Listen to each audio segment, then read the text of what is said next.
Comment refaire confiance à un homme, même après la violence conjugale?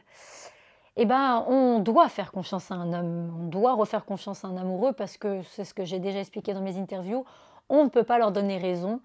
De ne pas refaire confiance, de ne pas être heureux, c'est comme si de lui dire tu as réussi à me détruire, bravo, t'as gagné. Et comme on ne veut pas que notre bourreau ait gagné, on est d'accord qu'on doit être heureux et amoureux. À bon entendeur. Alors, douce rapaillette, douce rapaillette.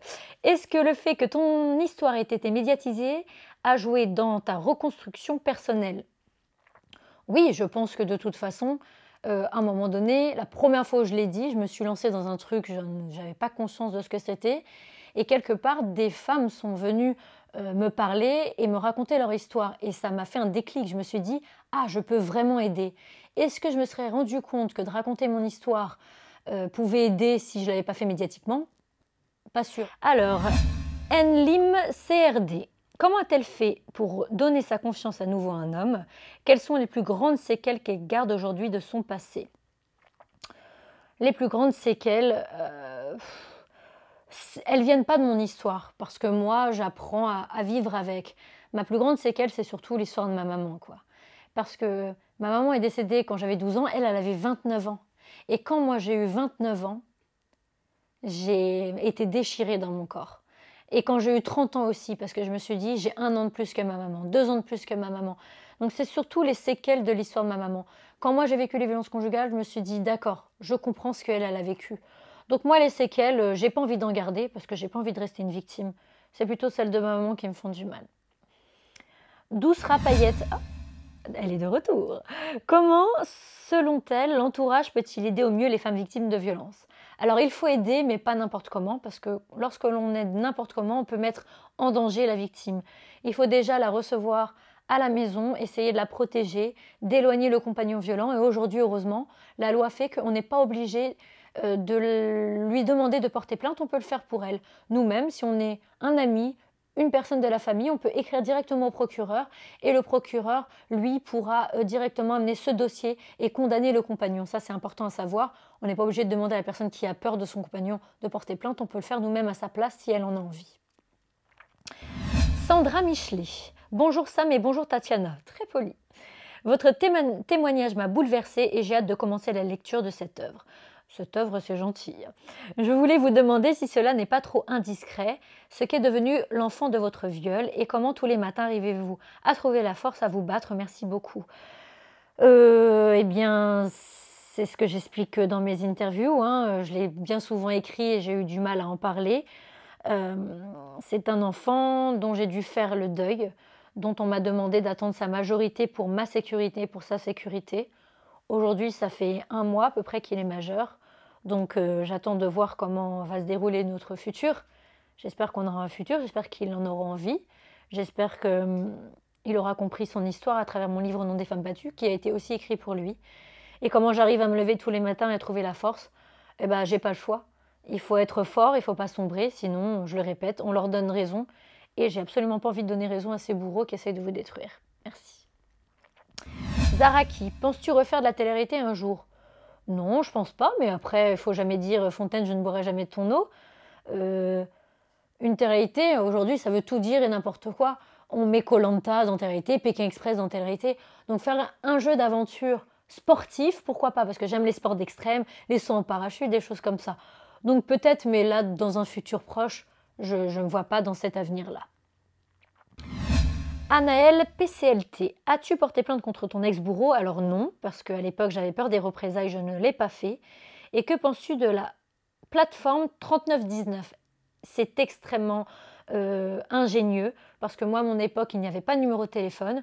Lorsque je suis partie, j'ai dû aller dans un foyer où on mélangeait tout le monde, les sans domicile fixe, les personnes avec des maladies psychologiques, les schizophrènes, ceux qui se droguaient. Donc quand je suis arrivée dans ce foyer, l'angoisse, j'ai préféré aller dormir dans la rue et j'ai été sans domicile fixe moi-même. Je préférais dormir dehors sur un trottoir ou dans une cage d'escalier que d'être dans ce genre d'endroit avec des gens qui hurlaient, qui se tapaient et qui buvaient.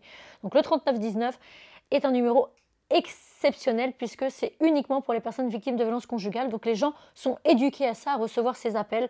Donc c'est vraiment une grosse révolution. LLYN WA, c'était un défi là, de lire vos comptes Twitter.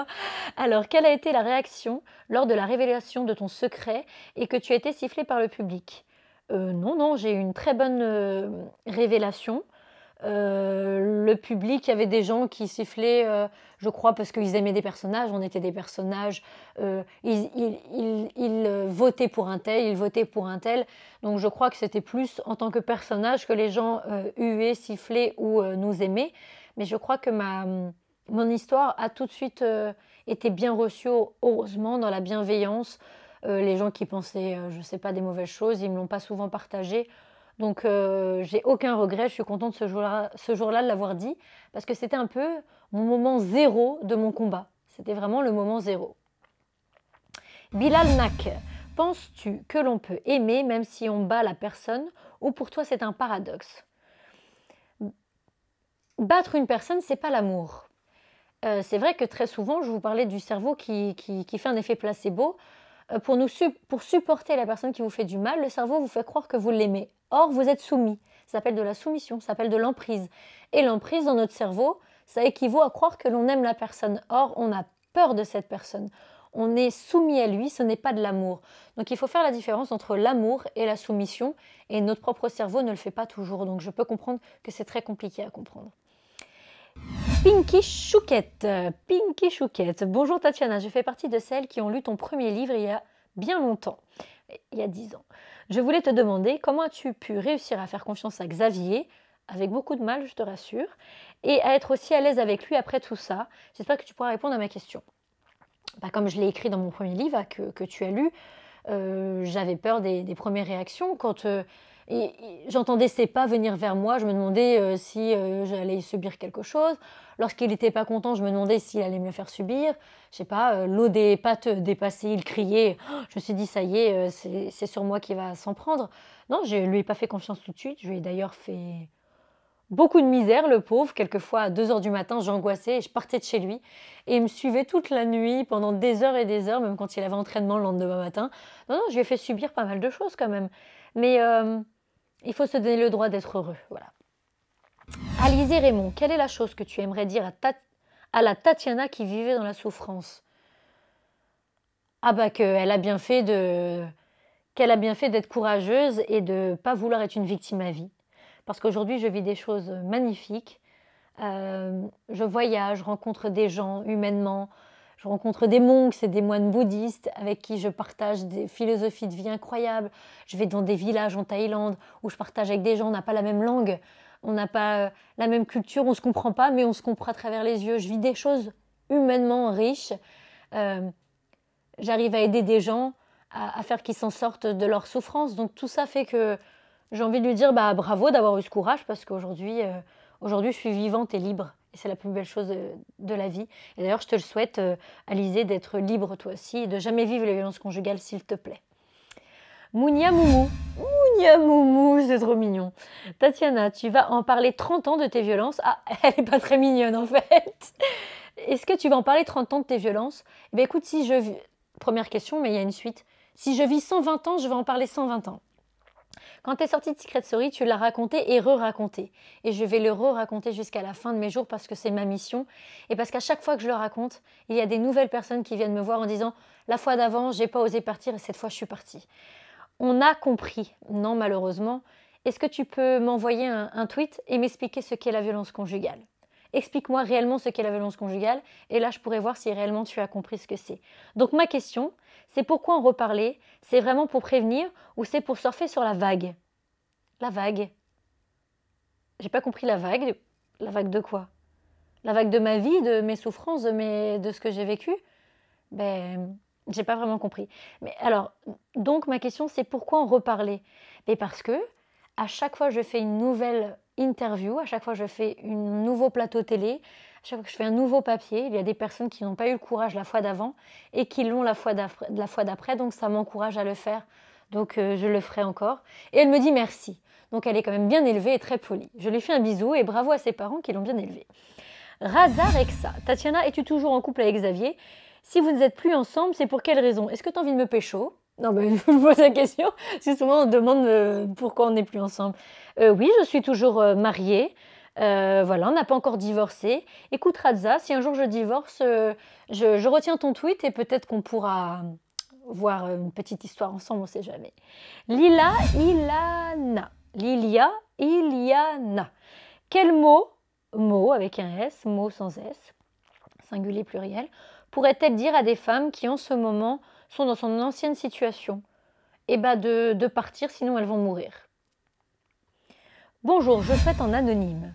Je souhaite parler en anonyme. J'ai 22 ans, je suis mariée et j'ai 2 enfants. La première fois, c'était que une tarte. Alors, il faut enlever le mot que, parce qu'une tarte, une gifle, c'est déjà pas possible, c'est pas acceptable. Mais là, c'est de plus en plus et de la peur. Comment on peut partir et tout laisser? Comment on peut en parler? Il y a le 3919, il y a mon association, il y a plein d'associations, il y a des personnes de votre entourage, si vous leur faites confiance. En tous les cas, vous avez 22 ans, vous êtes jeune, vous avez 2 enfants. Si vous n'avez pas le courage de partir pour vous, partez pour eux. Parce que de mourir, ça laissera des enfants avec le compagnon violent, avec leur papa, j'imagine. Et vous ne pouvez pas vous permettre de laisser vos enfants avec un compagnon violent. Vous ne pouvez pas permettre à ces enfants, vous ne pouvez pas donner raison à ce compagnon violent de retirer la maman à ces 2 enfants. Moi, j'ai perdu ma maman et je peux vous dire que vous n'avez pas la même vie. Et ces enfants ont besoin de vous, ont besoin d'avoir une maman et vous êtes la chose la plus précieuse à leurs yeux. Donc si vous ne partez pas pour vous, partez pour eux, pour qu'ils puissent avoir leur maman toute leur vie auprès d'eux. Ok, vous serez séparés, mais ils verront leur maman, ils verront leur papa. Là, si vous restez, vous allez mourir et ils ne verront plus leur maman un jour ou l'autre parce que vous allez mourir peut-être demain ou peut-être dans 1 an ou peut-être dans 10 ans.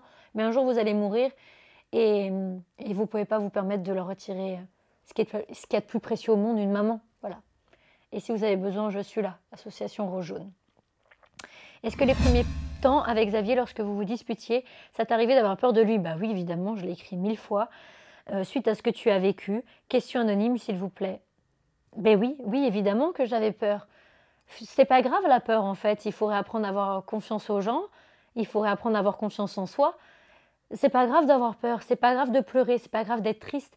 Il faut juste avancer chaque jour un pas de plus. Mais je suis là pour vous. Je le répète, je suis là pour vous aider si vous avez besoin. Bellitense, est-ce qu'on peut pardonner à la personne qui nous a fait du mal, qui nous a traités, violence verbale et physique? Sinon, j'adore ce que tu fais. Sam, tu es très pertinent. Petit message. Est-ce qu'on peut pardonner? On n'est pas obligé de pardonner. Pardonner pourquoi? On ne pardonne pas une personne qui vous fait du mal. Pardonner, ça veut dire qu'on comprend pourquoi elle vous a fait du mal. Non, moi, je ne pardonne pas. Je ne comprends pas pourquoi la personne m'a fait du mal. Mais il faut se pardonner à soi, en tous les cas, de ne pas être parti tout de suite et comprendre que ce n'est pas de notre faute. Voilà. C'est juste ça. Pardonner, ce n'est pas nécessaire. Mais se pardonner à soi et se dire, ok, à ce moment-là, je l'ai vécu, je n'ai pas été assez forte pour partir, mais aujourd'hui, je suis partie et je vais vivre heureux. Donc, pardonner, ce n'est pas nécessaire hein, pour avancer, pour être heureux et pour ne plus être une victime, ne plus être soumis. Non. Pourquoi leur pardonner? On ne va pas leur pardonner, non? Cyrielle Lovera, serais-tu prête à t'impliquer politiquement contre les violences faites aux femmes?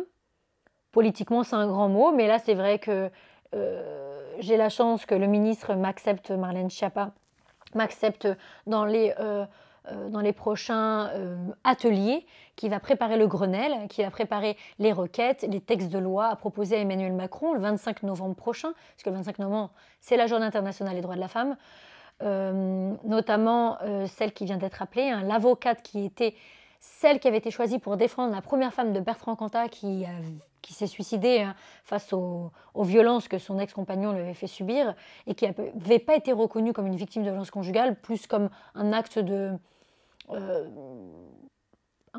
isolé comme ça d'une fin de vie. Et donc cette personne-là, elle s'appelle Maître Yael Meloul et elle aussi souhaite me convier à ce Grenelle, à cette préparation du Grenelle. Donc si c'est s'impliquer politiquement comme ça, oui, mais pour moi je ne le vois pas politiquement. Moi je le vois comme mon devoir. J'ai vécu ces choses-là, je dois en faire quelque chose, je dois aider. Et si je peux aider à travers mon expérience ces hommes politiques, et notamment la ministre des droits de la femme qui s'engage à mettre la femme à l'honneur dans les prochaines années, si mon histoire peut les aider, enfin mes expériences plutôt peuvent les aider obtenir des réponses, ces dernières réponses qu'ils n'ont pas à travers les médecins, à travers les docteurs, tous ceux qui ont appris cette violence conjugale dans les livres. Si je peux les aider, alors je serai là auprès d'eux jusqu'au bout, même tous les jours s'il faut, je serai là. Donc si c'est politiquement c'est comme ça, alors oui, mais je le vois pas comme ça. Léa Rins. Penses-tu que le gouvernement agit efficacement contre la violence conjugale? Écoutez, certains disent oui, Marlène Schiappa, elle fait pas ça pour les femmes, elle fait ça sur un point de vue politique.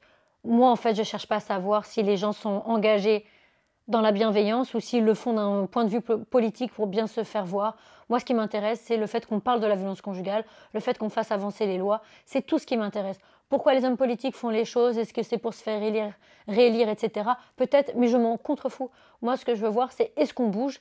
Et on bouge en ce moment. Marlène Schiappa bouge. Elle fait bouger les gens. Elle veut qu'Emmanuel Macron décide de nouvelles lois. Et c'est tout ce qui m'intéresse. Quelles avancées seraient nécessaires pour toi?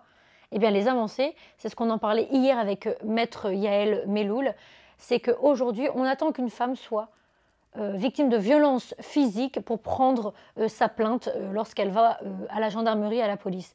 Si elle vient et qu'elle fait constater ces violences physiques, alors là, on va prendre sa plainte. Si elle dit « je suis victime de violences psychologiques », on ne va pas prendre sa plainte parce qu'il est difficile de prouver les violences psychologiques. À cause de ces agissements, les femmes sont victimes de violences physiques et un jour décèdent. Tous les décès, les 107 décès qu'il y a eu depuis le début de cette année, recensés parce qu'il y en a bien plus, c'est à cause du fait qu'on n'ait pas pris la violence psychologique en compte avant. Si on arrive à faire passer ce texte de loi pour le 25 novembre pour le Grenelle, si on arrive à faire passer ce texte de loi, si on bloque un compagnon violent avant même qu'il ait passé la violence physique, alors le nombre de femmes tuées, le nombre de féminicides va diminuer considérablement. Parce que la violence conjugale, ce sont des phases. D'abord les micro-violences, la violence psychologique, la violence physique, la violence sexuelle et la mort. Si on les bloque tout de suite dès la micro-violence, dès les violences psychologiques, alors on ne fera pas subir la femme toutes ces phases de violence qui les amènent à la mort. C'est clair, c'est simple. Il faut juste le faire passer au niveau des lois, parce que les policiers disent « oui, mais nous, au niveau de la loi, on ne peut pas condamner un homme violent juste psychologiquement. Alors on va faire passer cette loi. Il faut que ça s'arrête. » Sasa Bambi. Salut, ça t'a fait quoi quand on a vu ta poitrine en direct à C'est que de la télé? J'étais très gênée. Très gênée. Non pas que je suis prude, parce que mes années de mannequinat ont fait que j'ai réussi à me reconstruire là-dessus, à me réapproprier mon corps, à aimer mon corps de femme, à ne plus être un déchet comme ça qui se cachait à travers des vêtements. Le mannequinat m'a appris à m'accepter. M'aimer est un grand mot, mais à m'accepter.